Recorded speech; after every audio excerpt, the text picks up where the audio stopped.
Okay, so I'm Jenna McMahon. I'm Coll.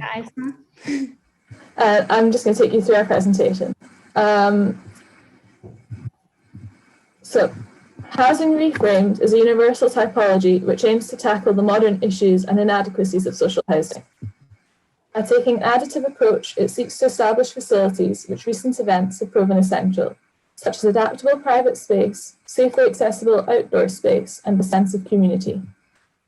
We have taken the example on the outskirts of Edinburgh, a lacking suburban area outside the city centre.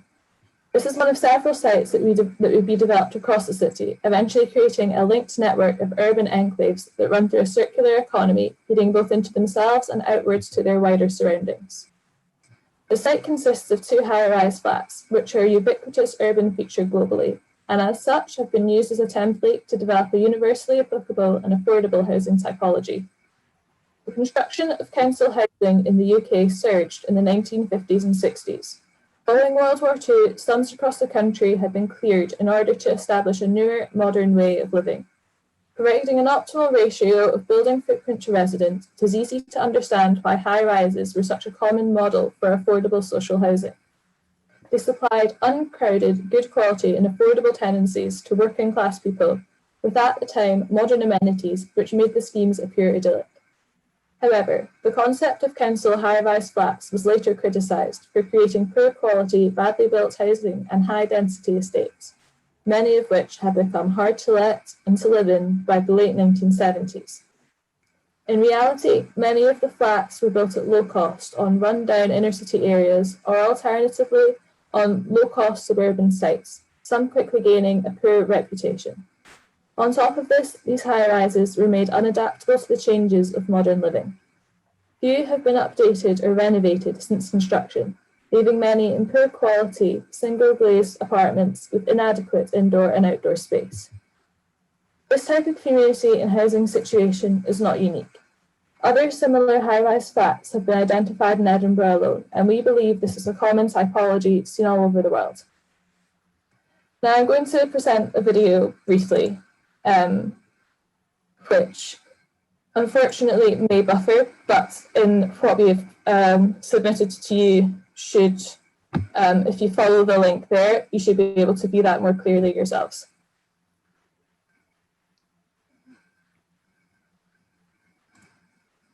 This proposal considers housing as a holistic issue that transcends the domestic scale and requires a wider set of measures to address the lack of regular physical activity, limited childcare provisions, insufficient community space, and prevalent feelings of isolation. The pandemic has only exacerbated the damage caused by living in such conditions. People now need more inside space to accommodate working, homeschooling, and physical activity. With a lack of private and communal outdoor space, residents need their own. To tackle these issues, Housing Reframed addresses 4 key goals. Residential, identifying and adapting social housing to provide more flexible spaces with direct connections to exterior areas. Childcare, providing affordable facilities and secure childcare to give more independence and agency to working parents. And community, creating facilities that give the residents self-sufficiency and ownership over their homes, and generating an economic centre that creates a more vibrant and varied urban typology within the suburban landscape. Housing Reframed exists in a state of constant evolution. The scheme is constructed in a series of incremental stages, which allow residents to become actively involved in the creation of their homes and the sustaining of their communities. Through involving residents and members of the community, it aims to provide people with valuable skills which will both increase employability and give a unique sense of ownership, which will see the community thrive. We believe that this framework has the ability to transfer social housing into a social network, connecting and empowering forgotten communities and enabling them to adapt to the unpredictable difficulties presented by world events.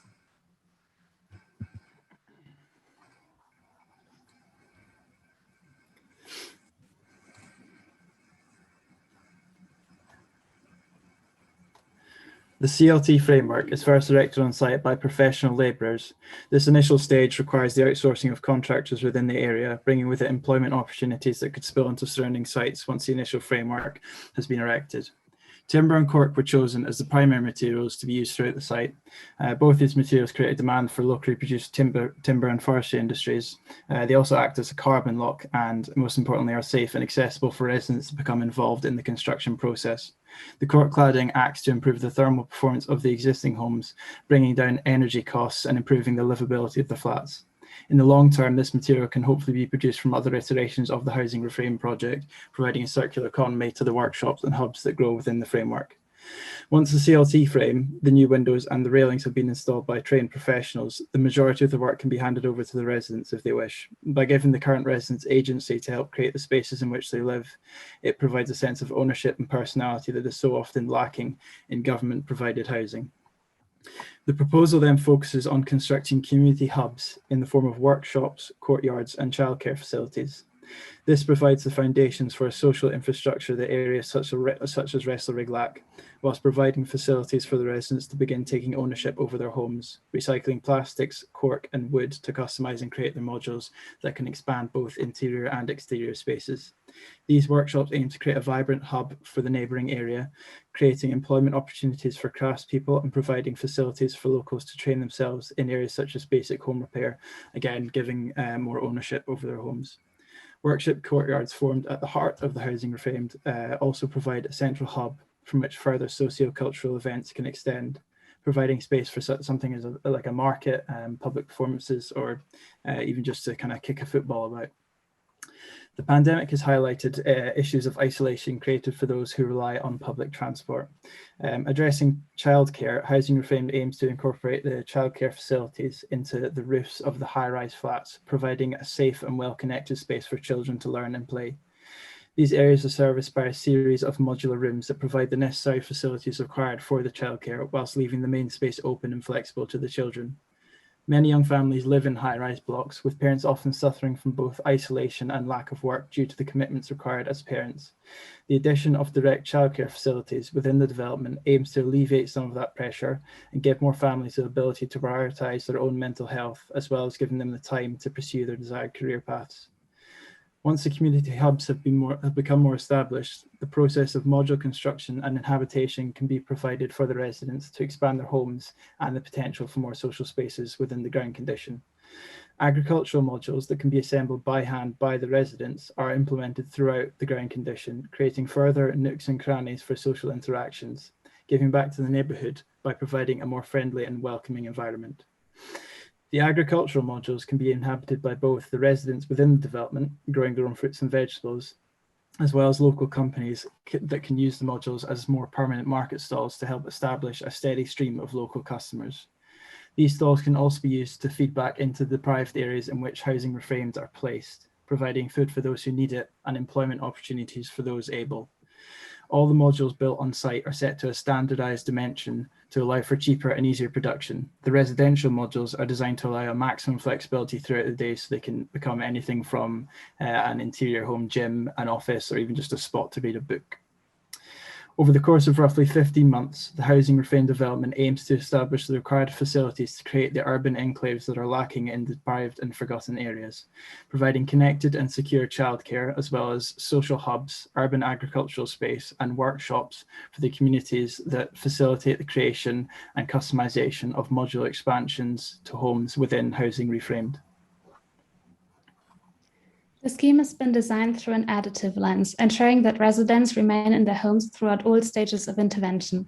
A major reason why residents oppose the demolition of similarly outdated high-rises is not that they are particularly fond of the flats themselves, but that they do not want to be turned out of established communities. Residents exercise little to no control over the area to which they get relocated, giving rise to feelings of helplessness among residents of public housing marked for renovation or demolition. As such, a central point of the scheme is to render these often neglected and badly maintained flats truly inhabitable, and to allow residents to find joy in the act of inhabitation. The goal is to reverse trends of isolation and exclusion prevalent in social housing by not attempting to contain life behind tower walls, but by actively putting it on display. Housing Reframed is not so much about the architectural expression of the frame itself, but about how residents choose to inhabit it. The modules and balconies forming the facade are exposed to the entire neighborhood and thus become a showroom for everyday life. The frame is merely designed as a blank canvas, encouraging people to transform their allocated spaces how they see fit. Much of the social housing of the 60s and 70s was designed in a very inflexible manner, assigning strict functions to each room. The pandemic has challenged this rigid mindset by demonstrating that homes can and must be able to switch between their domestic function and their roles as places for work, teaching, or exercise. Housing Reframed gives residents the agency to reinvent their homes outside of conventional norms and according to their current needs and desires. Most importantly, we don't imagine the scheme as a static final outcome.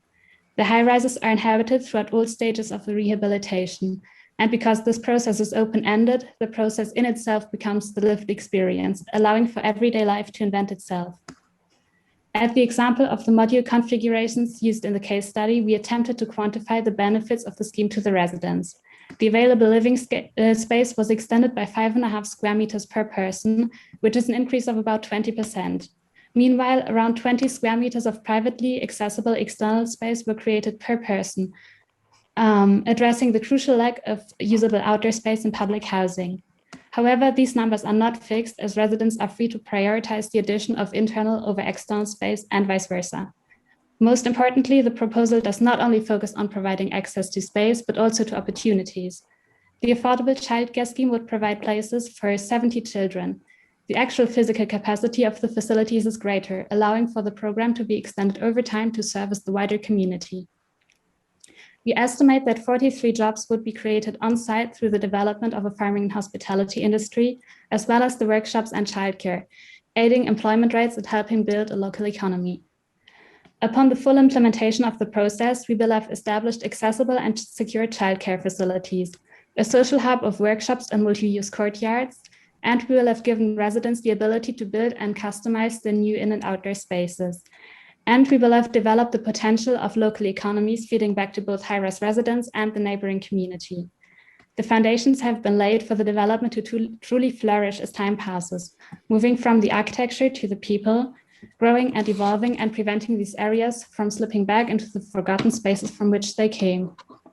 Housing Reframed is just this, a framework, both conceptually and physically, for reimagining the notion of housing as something that transcends the domestic realm and requires a wider support network to address issues of community, health, and access to opportunities.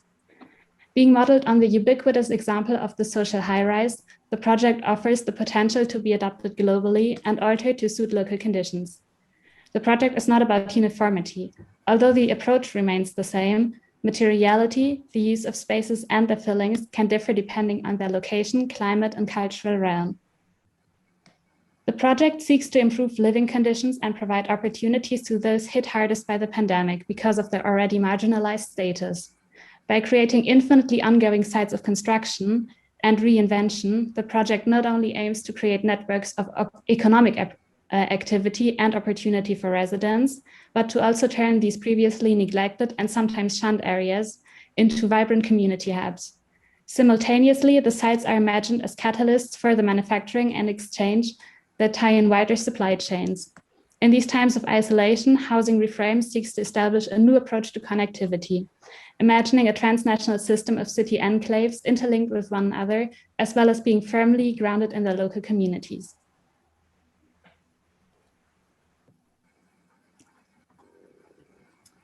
Okay, thank you for your presentation.